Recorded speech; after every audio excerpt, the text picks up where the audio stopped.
নতুন সরকার কি অবৈধ হয়ে যাবে বা সংসদ নির্বাচনটা কি অবৈধ হবে? একদমই বিষয়টা এমন না।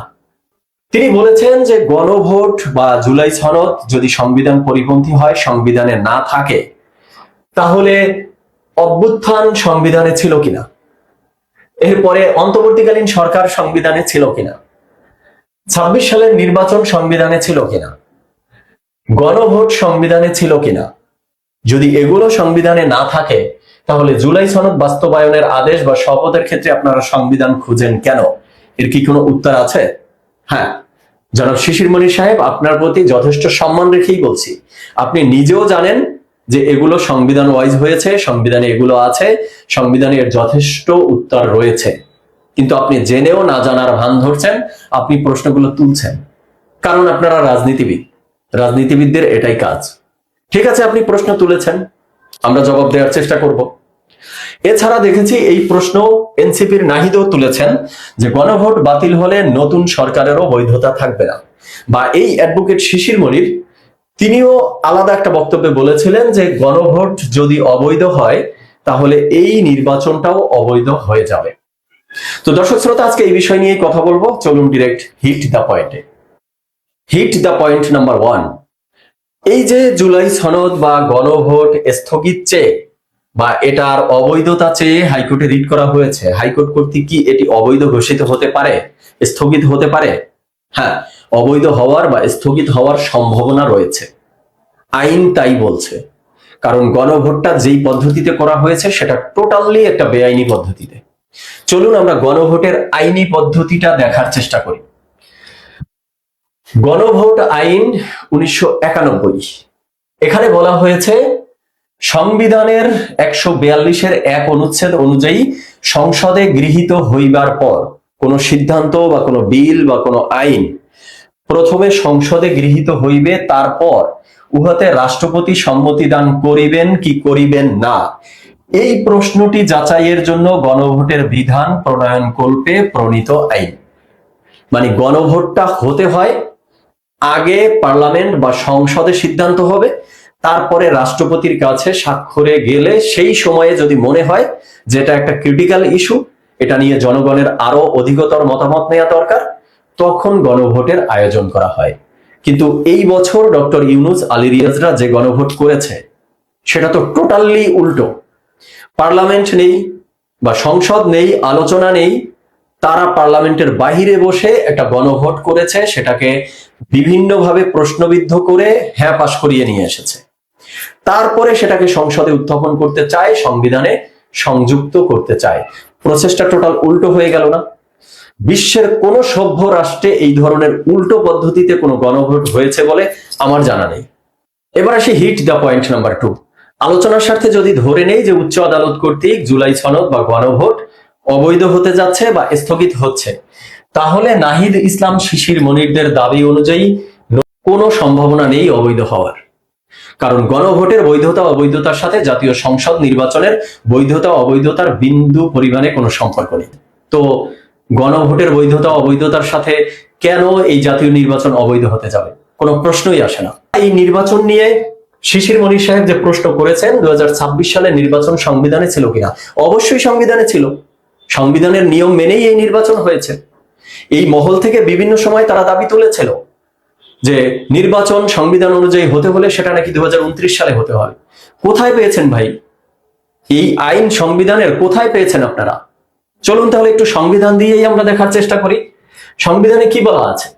সংবিধানের 7ম ভাগে নির্বাচন 123 অনুচ্ছেদে, 123 অনুচ্ছেদের আমরা যদি 3 নম্বরে যাই, 3 নম্বরের ক্ষয়ে কি বলা আছে দেখুন তো, মেয়াদ অবসান ব্যতীত অন্য কোনো কারণে যদি সংসদ ভেঙে যায়, একটা নির্বাচিত সরকারের যে 5 বছরের মেয়াদ থাকে, সেই মেয়াদ যদি কোনো কারণে তারা সম্পূর্ণ করতে না পারে, আগেই যদি ভেঙে যায়, যেমন 2024 সালে অভ্যুত্থানের মুখে বা আন্দোলনের মুখে শেখ হাসিনা সরকার ভেঙে গেছিল, তো তাই বলে কি 5 বছর গুনে গুনে 2029 সাল পর্যন্ত অপেক্ষা করতে হবে নির্বাচনের জন্য?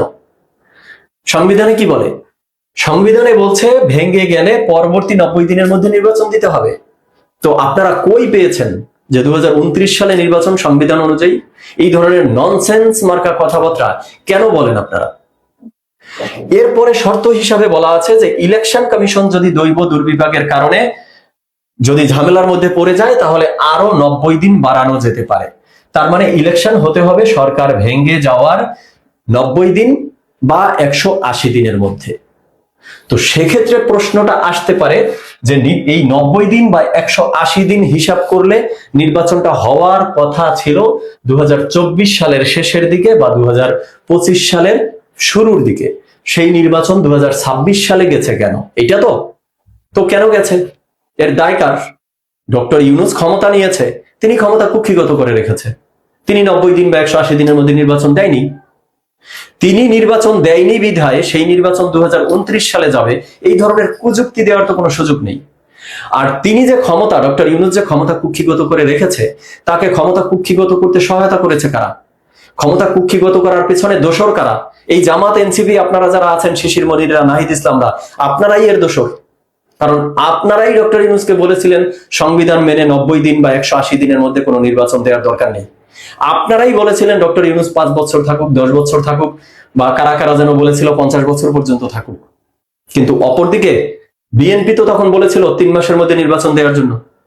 ডক্টর ইউনূস দেশে আসতে পারেনি, শপথ নিতে পারেনি, তার আগেই মির্জা ফখরুল বলে ফেলেছিলেন যে অন্তর্বর্তীকালীন সরকার এসে 3 মাসের মধ্যে একটা সুষ্ঠু নির্বাচন দিবে, আমরা আশা করি। তখন কিন্তু সেই বিষয়টি নিয়ে হাসি ঠাট্টা তামাশা হয়েছিল।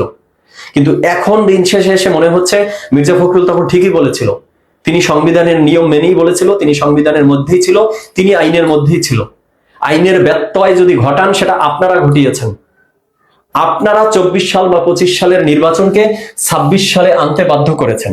এখন এসে আপনারাই আবার প্রশ্ন করছেন যে নির্বাচন 26 সালে হয়েছে কেন এবং এটা সংবিধান অনুযায়ী হয়েছে কিনা। Hit the point number 3। Shishir Monir সাহেব প্রশ্ন করেছেন যে অন্তর্বর্তীকালীন সরকার সংবিধানে ছিল কিনা। না, অন্তর্বর্তীকালীন সরকার নামে সংবিধানে সরাসরি কোনো টার্ম নেই, তবে সংবিধানের নিয়ম অনুযায়ী এই সরকার গঠিত হয়েছে। আমরা যদি একটু সংবিধান দেখে প্রুফ সহ কথা বলি, এভিডেন্স সহ ভালো হয়। সংবিধানের 106 আর্টিকেলে বলা আছে, যদি কোনো সময়ে রাষ্ট্রপতির নিকটে প্রতীয়মান হয় যে রাষ্ট্রে একটা ক্রিটিক্যাল মোমেন্ট উপস্থিত হয়েছে, সেই সমস্যার সমাধানের জন্য রাষ্ট্রপতি আপিল বিভাগের কাছে মতামত চাইতে পারবে এবং আপিল বিভাগ সেটির শুনানি করে তার মতামত রাষ্ট্রপতিকে জানাতে পারবে। এবং এই 106 আর্টিকেল অনুযায়ী অন্তর্বর্তীকালীন সরকার গঠিত হয়েছে। রাষ্ট্রপতি চুপ্পু সাহেব আপিল বিভাগের কাছে পরামর্শ চেয়েছে, আপিল বিভাগ বিষয়টি শুনানি করে রাষ্ট্রপতিকে পরামর্শ দিয়েছে একটা অন্তর্বর্তীকালীন সরকার গঠন করতে 106 আর্টিকেল ভিত্তিতে। তো তাহলে এরপরে যে শপথটা নেওয়া হয়েছে রাষ্ট্রপতির কাছ থেকে, তো সেই শপথও তো সংবিধানের 148 অনুচ্ছেদ অনুযায়ী নেওয়া হয়েছে। এবার আসি হিট দ্য পয়েন্ট নাম্বার 4। শিশির মনির সাহেব প্রশ্ন করেছেন যে অভ্যুত্থান সংবিধানে ছিল কিনা। কি হাস্যকর প্রশ্ন রে ভাই! অভ্যুত্থানের কথা সংবিধানে থাকবে কেন? তারেক রহমান এখন সরকার গঠন করেছে, তিনি কি সংবিধানে লিখে দিবেন যে বাবারা তোমরা যদি আমার বিরুদ্ধে আন্দোলন করো তাহলে সংবিধানে এই এই নিয়মে তোমরা আন্দোলন করো? মানে এই ধরনের খোরা যুক্তি দেওয়ার কোনো দরকার আছে? তা আবার অ্যাডভোকেট শিশির মনিরের মতো মানুষের? বিশ্বের কোন দেশে কি আছে যে সংবিধানে সরকার লিখে রেখেছে যে তোমরা আমাকে হটাইতে চাইলে সংবিধানের এই এই পন্থায় তোমরা আন্দোলন করবা? এটা লেখা থাকে কোথাও? এবার আসি হিট দ্য পয়েন্ট নাম্বার 5। আরো কিছু প্রশ্ন আমি আমার কমেন্ট বক্সে পেয়েছি বা বিভিন্ন জায়গা থেকে শুনতেছি। তার মধ্যে একটা হলো যে শেখ হাসিনা যে পালিয়েছে বা শেখ হাসিনা যে আশ্রয় নিয়েছে, সেটাও কি সংবিধান পরিপন্থী হয়েছে? ভাই, এই ধরনের বিষয়গুলোকে আপনারা সংবিধানের সাথে টানতে চান কেন? এগুলো কি সংবিধানের বিষয়? আপনি আজকে দেশে থাকবেন না দেশের বাহিরে থাকবেন, আপনি ঘরে খাবেন না ঘরে ঘুমাবেন, না বাহিরে খাবেন বাহিরে ঘুমাবেন, এগুলো কি সংবিধান দ্বারা নির্ধারিত করার বিষয়? সর্বশেষ হিট দ্য পয়েন্ট নাম্বার 6। আরেকটা প্রশ্ন সামনে আসছে যে এই গণভোট বা জুলাই সনদের জন্য তো রাষ্ট্রপতি কর্তৃক একটা আদেশ জারি করা হয়েছিল, তাহলে সেই আদেশ দ্বারা তো এটি বৈধ হওয়ার কথা, অবৈধ কেন হবে? সেই আদেশের নাম ছিল জুলাই জাতীয় সনদ ব্র্যাকেটে সংবিধান সংস্কার বাস্তবায়ন আদেশ 2025। এই আদেশটি জারি করেছিল কে? রাষ্ট্রপতি। রাষ্ট্রপতি কি এই আদেশ জারি করতে পারে? রাষ্ট্রপতি বাংলাদেশের সংবিধান অনুযায়ী শপথপ্রাপ্ত ব্যক্তি, তিনি সংবিধান পরিপন্থী কোনো আদেশ জারি করতে পারেন না, সেই এখতিয়ার তার নেই।